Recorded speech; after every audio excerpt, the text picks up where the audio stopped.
सभी किसान भाइयों का नमस्कार। मैं गुरबाज विर्क डिस्ट्रिक्ट करनाल हरियाणा से आप सभी का हार्दिक अभिनंदन करता हूं। गेहूं की जो कटाई का सीजन है वो लगभग संपन्न हो चुका है। तूड़ी बनाने का जो कार्य है वो भी लगभग अपने अंतिम चरण में चल रहा है।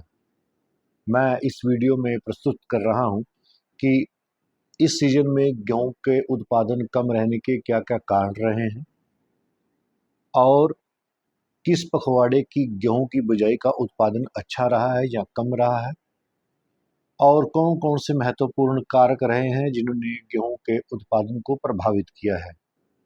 इसके ऊपर मैं गहन चर्चा कर रहा हूं। किसान भाइयों, सबसे महत्वपूर्ण पॉइंट मैं ले रहा हूं, बिंदु जो छू रहा हूं, उसमें है कि जो हमारा गेहूं का उत्पादन नीचे गिरा है उसका महत्वपूर्ण कारण है। सबसे महत्वपूर्ण कारण यह है कि जब हमने गेहूं की बिजाई करी उस समय वातावरण बहुत गर्म था, मौसम प्रतिकूल था गेहूं की बिजाई के लिए। उस समय जो औसतन तापमान चल रहा था वो काफ़ी ज़्यादा था। कहने का भाव यह है कि रात और दिन का तापमान को अगर जमा करके 2 से मैं भाग देते हैं तो 22 डिग्री तापमान होना चाहिए, जबकि ये तापमान 25 डिग्री के आसपास था। और दूसरा महत्वपूर्ण कारण ये था कि हवा का बहाव बहुत ज़्यादा तेज था, जिससे हमारी ज़मीन की ऊपरी परत जल्दी सूख गई और जो जो दाने अंकुरण हुए थे उनका अंकुरण सूख गया। जो गहराई पर दाने थे उनका अंकुरण सही आया।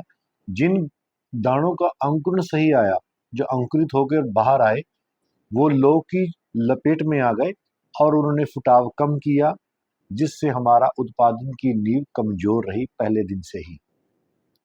महत्वपूर्ण पॉइंट नोट करने वाला है किसान भाइयों, हवा तेज चलती है बहुत ज़्यादा, वातावरण गर्म होता है और जर्मिनेशन जो हम 40 किलो बीज डाल रहे हैं उसका जर्मिनेशन कम आता है। जो जर्मिनेशन आता है, नंबर ऑफ प्लांट्स आ रहे हैं, पहले तो नंबर ऑफ प्लांट्स ही कम हो गए हैं, जो नंबर ऑफ प्लांट्स आए उनमें फुटाव नहीं हो पाया है, जिससे हमारी नींव कमजोर रह गई है। दूसरा महत्वपूर्ण बिंदु ये है कि मार्च के महीने में जो तापमान में बढ़ोतरी हुई एक 6 दिन के लिए, वो 32 डिग्री तापमान चला गया करनाल जिले का, या पूरे हम नॉर्थ की बात करते हैं, पंजाब हरियाणा उससे भी अछूता नहीं रहा है। वहाँ 32 डिग्री तापमान चला गया और 32 डिग्री तापमान उस समय जो गेहूं थी वो अपने निसारे की अवस्था में थी, जहाँ दुधिया अवस्था में थी, मिल्किंग स्टेज पर जिसको हम बोलते हैं। तो वहाँ पर तापमान जो हमारे को दिन का चाहिए वो 25-26 डिग्री तापमान चाहिए। रात का तापमान जो सा होता है वो 16 से 18 डिग्री तापमान चाहिए। लेकिन यहाँ पर तापमान जो बढ़ता है वो 20 रात का तापमान 20 डिग्री हो जाता है और दिन का जो तापमान है वो 25 डिग्री हो जाता है। तो उसने गेहूं को उत्पादन को बहुत प्रभावित किया है। जो दूध अवस्था में थी उसका दूध सूख जाता है, हवा गर्मी ज़्यादा होने के कारण, और जो दाना है वो बिल्कुल श्रिंक छोटा रह जाता है, जीरे की तरह रह जाता है। और बहुत सारा किसानों को इसमें उत्पादन का घाटा सहना पड़ा है। उत्पादन का जो स्तर है इन दो महत्वपूर्ण बिंदुओं के कारण 5 से 7 क्विंटल प्रति एकड़ के हिसाब से उत्पादन नीचे गिरा है। जिन खेतों में पिछले साल हमने 28 क्विंटल का उत्पादन लिया था, जहाँ 30 क्विंटल का भी उत्पादन लिया था, उसमें आप कटौती लगा सकते हैं 5 से 7 क्विंटल, यानी कहने का भाव 23 क्विंटल के आसपास रह जाती है, 22-23 क्विंटल के आसपास रह जाती है। तो यही उत्पादन हमारे को प्राप्त हुआ है। दूसरा महत्वपूर्ण बिंदु जो उत्पादन मैं बात कर रहा हूँ कि किस पखवाड़े वाली गेहूं ने उत्पादन अच्छा दिया है, ये एक महत्वपूर्ण बिंदु फिर आ जाता है। जो गेहूं अक्टूबर से लेकर 5 नवंबर के बीच में रही है उनका उत्पादन भी ठीक ठाक रहा है, कोई बड़ी छलांग उसमें नहीं लगाई है। हम जल्दबाजी करते हैं, गांव में देख लेते हैं, अगर किसी एक किसान भाई ने 0 ड्रिल के पीछे ट्रैक्टर के जोड़ लिया है और जुताई कर रहा है, जहाँ बिजाई कर रहा है, तो हम सारा गांव उसके पीछे भाग लेते हैं, चाहे हमारा खेत बदतर आया है चाहे नहीं आया है। ऐसा कदापि ना करें, संयम बरते, धैर्य से काम लें। पिछले 3-4 सालों का मैंने डाटा एनालिसिस किया है। जो किसान भाई अक्टूबर में और 5 नवंबर के बीच में बिजाई कर रहे हैं वो लगातार उत्पादन नीचे गिर रहा है उनका, वो घाटे में जा रहे हैं। ये बात पॉइंट नोट करने वाला है। अगर कोई किसान भाई सहमत नहीं है तो कमेंट बॉक्स में लिख सकता है, लेकिन मेरा अपना अनुभव पिछले 4 साल का मैंने आपसे साझा कर रहा हूं। मैं यहाँ पर जोरदार सिफारिश करूंगा कि किसान भाई अगले साल 5 नवंबर के बाद बिजाई करें, गेहूं की। जिस तरह का वातावरण हमने खराब कर दिया है, गर्म कर दिया है, ठंड का जो मौसम है वो छोटा रह गया है, और 5 नवंबर से लेके और 15 नवंबर के बीच में आपने एक उपयुक्त माना समय माना है। वैसे मेरे ख्याल में तो 8 से लेके 15 के बीच में आपको बुझाई करनी चाहिए। जो गेहूं पिछले साल अक्टूबर और 5 नवंबर के बीच में रही है, उनका उत्पादन कम हुआ है, क्योंकि वो जब मिल्किंग स्टेज में थी वो अपने मिल्किंग स्टेज के पुनर्जोर स्तर के ऊपर थी, तो उनके दुधिया पूर्ण रूप से भरा हुआ था। जब वो 6 दिन वातावरण गर्म होता है तो उसको एडवर्सली इफेक्ट करता है, पूर्ण रूप से क्षतिग्रस्त करता है, और उत्पादन लुढ़कर 45 मन के आसपास चला जाता है उनका। बहुत सारे किसान भाई हैं, किसान भाई वैसे जो 45 और 55 मन के बीच में सिमट के रह गए हैं।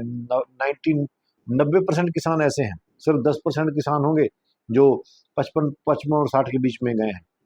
डिंगे मारने के लिए हम हैं, हम गांव में डिंगे मारने वाले व्यक्ति भी हमारे पास बहुत मिल जाते हैं, जो झूठ का प्रचार करते हैं, प्रसार करते हैं, लेकिन ऐसा कदापि नहीं है। जो धरातल की बात है वो 45 से 55 मन का औसतन उत्पादन किसान ने प्राप्त किया है। तो किसान भाइयों, यहाँ पर जो मिल्किंग स्टेज में थी उसको एडवर्सली, जो 6 दिन के लिए जो वातावरण गर्म होता है, मार्च में 32 डिग्री तापमान होता है, उसने गेहूं को, जो पखवाड़ा अक्टूबर और 5-6 नवंबर के आसपास थी, उसको एडवर्सली बहुत ही घातक रूप से उसने उसको प्रभावित किया। उत्पादन का स्तर नीचे, जैसे जब हम लेट होते जाते हैं, वो जो निसारा आ रहा है हमारा, जब लेट बिजाई किस्में हैं उनका जब निसारा आता है, वो मिल्किंग स्टेज में नहीं थी। मिल्किंग स्टेज में ना होने के कारण उनमें जो लू चली 6 दिन, जहाँ वातावरण गर्म हुआ, उसने उसको प्रभावित नहीं किया। जब वो 6 दिन पूर्ण हो गए उसके बाद उसने मिल्किंग स्टेज में गई, उसने पूरा दाना हमारे को बना के दिया है। इसमें कोई, ये हमने अपने प्रैक्टिकल में सिद्ध कर लिया है। 15 नवंबर की हमने हार्वेस्ट करी है। KRL 210 2 एकड़ में पूरे 25 क्विंटल का उत्पादन, 50 क्विंटल कुछ किलो के हिसाब से वो तुली है। 25 क्विंटल का उत्पादन, बंद किले हैं 2 किले हमारे। 15 नवंबर की बिजाई है KRL 210। हालांकि कल्लर, लवणी और क्षारीय भूमि के लिए जानी जाती है, खारे पानी 2 नंबर पानी के लिए, लेकिन उसने एक अच्छा उत्पादन दिया है। दाना भी उसका मध्यम आकार का है।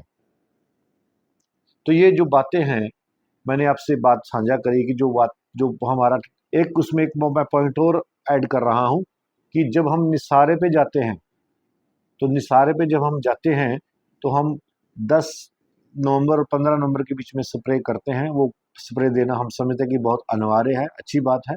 लेकिन किसान भाई यहाँ दे, स्प्रे के समय जिन किसान भाइयों ने 2 स्प्रे दिए हैं, मार्च 10 के आसपास भी स्प्रे दिया है, उनके उत्पादन कहीं आगे निकल गया है। 27-28 क्विंटल तक का उत्पादन लिया है। 2 किसान है मेरे पास,